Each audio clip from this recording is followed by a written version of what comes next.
What's up, mga habab? Well, ngayon, meron tayong unboxing. At bago ko simulan ng unboxing ko, baka gusto nyo mag-subscribe sa channel ko. Okay? So, simulan na natin ang aking Canon R50. Yung nakaraang vlog ko, meron na ako nito. Ang problema, hindi ko siya na-unbox bago ko siya ginamit. Pero, nasira nga. Ngayon, ibinalik ko doon. Pinalitan nila ng bago. Pinalitan nila ng bago yung Canon R50 ko. Kaya, eto ngayon, bagong-bago, hindi ko pa siya nabubuksan. Kahit naman yung bago, kaso ko yun, hindi ko na in-unbox kasi na-excite ako. Okay, so simulan na natin. Eto siya. At may R. Yan. Sa gilid.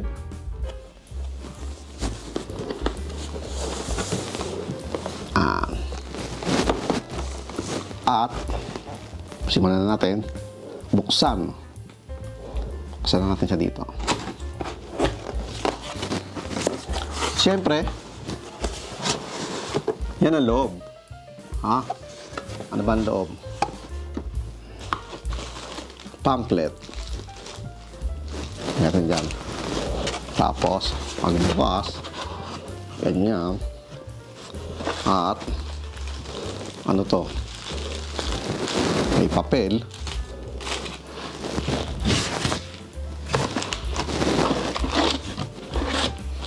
Pinaka-charger, natanggal eh.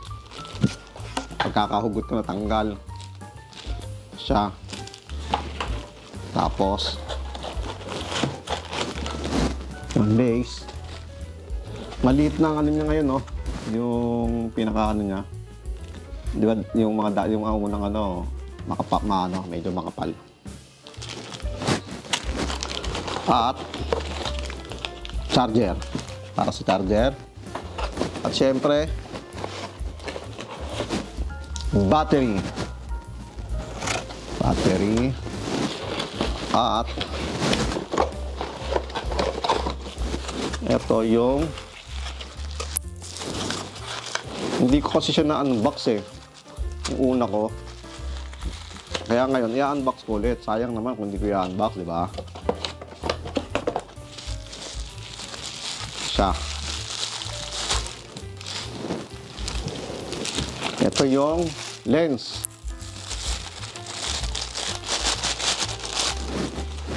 Yung lens na 18 by 45. So, yan yung 18 by 45. Yun yung kasama na yung kit lens niya. At ito, yung camera. At wala nang laman. Ayan, wala na. Wala na siya. So, ito yung camera.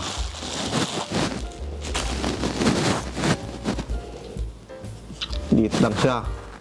Diba? Oh. Hindi ka tulad ng 80D ko. Laki eh.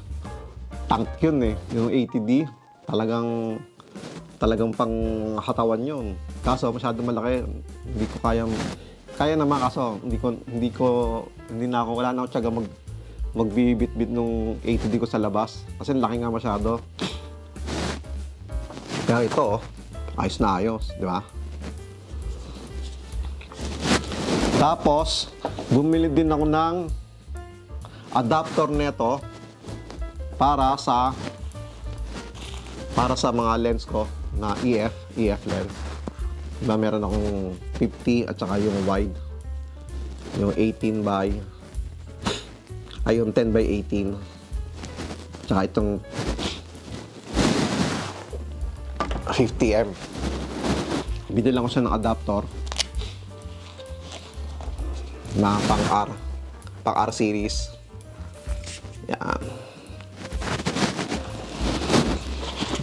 Ito na nung nakarapa to. Pero ito talagang ngayon ko lang nabuksan. At syempre, i-charge ko pa to bago ko ipakita ang view. Pero subukan natin kung merong, alam ko meron to kahit paano ano, para makita nyo lang kung ano yung, tingnan natin. Pero hindi eh.